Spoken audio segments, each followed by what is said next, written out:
someone's a scroll. What is up, you guys? It's Violet Taylor here, and welcome back to Let's Catch a Vibe. Now, I hope I'm feeling great, feeling amazing, feeling vibey. As you guys can see, this is my spoiler review of episode 2 of Marvel Studios' Secret Invasion. Now, jumping straight into this, we do get a bit of a backstory of how Fury met the Skrulls. So we travel back to 1997, where we pretty much follow some of the events of what happened after Captain Marvel. We got like a really good Nick Fury. Now, I have to say, the de-aging looks really good. Looks really good. But anyway, we fast forward 2 years into the future, into 1997, where we get Nick Fury and Talos, Talos introducing Nick Fury to the Skrulls. And then we meet a young Gravik, which is really cool. Obviously, we get into the usual, welcome to Earth, stuff like that. But this is where Nick Fury makes his promise. You promise to help me protect my home, and I will find you a new planet. Now, boom! We fast forward straight into the events of at the end of the last episode. Again, spoilers if you haven't seen it. Maria Hill is dead. So far in the MCU, she's dead. This is an espionage program, so they might come out of the woodwork. Anyway, Maria Hill is dead. Nick Fury is reeling from the effects of that. So we pretty much get Nick Fury and Talos on a train. Nick Fury is talking to him about, how he used to play a game with his mama when they used to go on long train rides. Tell me something that I don't know. So, obviously, Nick Fury is talking to Talos about, tell me about Skrulls, tell me about this, tell me about that. And this is when we come to the revelation that there is 1 million Skrulls on planet Earth. Obviously, Nick Fury is like, hey, you lied to me. I'm thinking maybe a couple of hundred. You said 1 million are on this planet? That just ups the wow factor and the stakes that we have to deal with now. So, moving away from this, they do have a bit of a tiff where Nick Fury says to Talos, this is your stop to get off on the train. So yeah, they're not really friends at the moment. So, moving on to the rest of this episode, we do get a conversation with Maria Hill's mother at kind of like a funeral. They're pretty much bringing her body back from Russia to America. So we pretty much get some information from the mom saying, listen, she would have followed you to the gates of hell, she believed in you and stuff like that. So we do get some information from the mother saying, listen, don't bullshit me. Tell me she didn't die in vain, and you need to sort this now. So obviously that fuels a fire in Nick Fury that, I need to start doing this. I need to start doing something. So moving away from this, we do end up going to, we find a bit more about Gravik. So Gravik goes to this meeting, which is pretty much full of politicians and pretty much the people that make the world run, essentially, because Gravik goes to this meeting where there's the Prime Minister of England, there's somebody from NATO, there's somebody that we see on TV, which is a regular actor, I forgot what his name is, from obviously America, whether he's the Prime Minister, or whether he's the what do you call him in America? I can't remember what you call him in America. They're not Prime Ministers, they're, I forgot what they're called. Anyway, regardless. So pretty much Gravik goes to this meeting and says, listen, you are all in positions of power. If you help me, I will take over Earth and I will make Earth our new home. If anybody wants to leave, leave.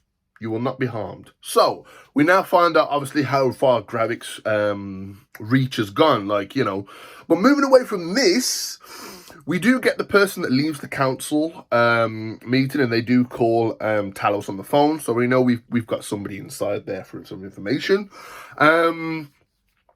Yeah, we pretty much go into the Rebel base where we find Gaia, and she's doing a bit of digging, and this is where we get some Easter eggs, because we literally do get, on a computer monitor, she looks, we find Groot. So there's evidence of Groot. This is probably stuff that's been left behind during battles. We get a Frost Beast head, which did look like the Beast at the beginning of... Let me see if I can find it. It did look like the Beast at the beginning of Thor Ragnarok. We then move into the Cull Obsidian's hand, which has been recovered from, obviously, Infinity War, which was really cool to see, even though he wasn't really much in that movie. But at the bottom of that, we see Extremis. Now, I'm not going to tell you, but Extremis can be a good and a bad thing. I'm going to let y'all find out what that is. But anyway, we have extremists, or extremists or extremists. I don't know. They word it differently. Moving away from this, though, we get Don Cheadle, or Colonel James Rhodes. So he's pretty much there on behalf of the president, and pretty much to shut down any allegations about Nick Fury working for them and why was he in Russia. And at that board meeting, we do see the prime minister that was at Gravik's meeting, and we know she's a Skrull. So we're like, she's right there. But anyway, moving away from this, we do get a meeting between Nick Fury and Colonel Rhodes that is set up. This was really interesting because to consider these people used to be on the same team, now they're in polar opposites. So, yeah, Colonel Rhodes is saying, listen, you're disbanded, you've been cut off, like, you know, everything's gone, like, you washed up, you pretty much need to just chill now. And man's like, yo, I'm Nick Fury. So he twists up one of his bodyguards and is like, yo, I am Nick Fury, like, remember who put you in your position, remember that. But anyway, moving away from this, we do get an interesting conversation where Rhodes actually knows about the Skrull. I mean, come on, it's America. They know about everything. Or essentially, they think they do. But anyway, America pretty much knows about, the president's office knows about the Skrulls. So, yeah, moving away from this, we do move into a scene where, if you guys remember, one of the bag handlers that was handling one of the bombs, what guy I put one of the X's on, he got caught. He got arrested shortly after Maria Hill died. So, yeah, pretty much he's getting tortured by these men. We then find out that the lady that Nick Fury went to see, again, I forgot her name, but the lady that Nick Fury went to see, or potentially got captured by in the first episode, she's pretty much going in and she wants to find out exactly what's going on. Because if you guys remember, she knew about the Kazakhstan stash. So she's not exactly, you know, non-knowledgeable. She knows what she's doing. So she goes in there and she clips one of his fingers to confirm that he's a Skrull. And she's like, well, that's cut through some of the shit. We know you're a Skrull. So, she's asking him questions. She's trying to torture him. And then, boom, Gravik's coming to rescue this guy. He's not coming to rescue this guy in the generic sense, like it's his best friend. He's coming to rescue this guy because he wants to know what he talked about. So, or if he talked. So, he crashes the party. She escapes. And we pretty much get a scene where Gravik's like, you know, what did you tell them? He says, I told them nothing. I sent them on a goose ride. I told them nothing. I was like, okay, fair enough. Obviously, we get like a bit of a car journey. Nothing's really said, but we get a bit of a car journey. But you know what's coming at the end of the car journey. If you watch enough gangster movies and anything to do with like heists and stuff like that, you know usually when someone's talked, you know it's time for them to go. So, he gets shot in the head in the woods. He gets left there. And then we come to the end of the episode. Now, this was very, okay, like, you know, this was like, okay, fair enough. So, we close in on this home, and there's a woman cutting up what obviously seems to be breakfast or dinner kind of thing.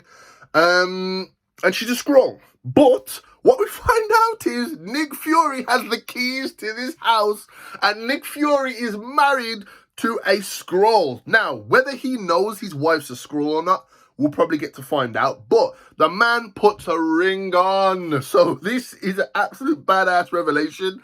We find that Nick Fury's married. So whether he's been married all this time and he's kept his wife out of it because he knows she's a Skrull, and obviously he doesn't want anyone to know about it, probably is one of the bigger things. Because Nick Fury's not stupid. Like, come on, he knows. Like, the man ran S.H.I.E.L.D. Like, he's not stupid. Like, this man usually thinks ahead. But yeah, I liked this episode. Again, I know I'm a bit late for this review, but that was my episode 2 review. This episode is called Promises. I did get the episode 1 wrong. I called it, what did I call it? Retribution. It's meant to be Resurrection. But anyway, I hope you guys enjoyed this video. If you did, don't forget to smash that like button. If you didn't enjoy the video, let me know in the comments down below on this review. Did you like this episode? Are you liking this series so far? Has it pulled you in within the first 2 episodes? Or are you one of those people that waits for the first 3? They usually say the first 3 has to hook you in. But anyway, if you are new to the channel, don't forget to subscribe to the channel if you're new and join Team Let's Catch a Vibe. Also, if you are new, please don't forget to switch on the bell notifications to get notifications upload. But more importantly, don't forget to stay vibey. Let's find ourselves a Skrull. Peace!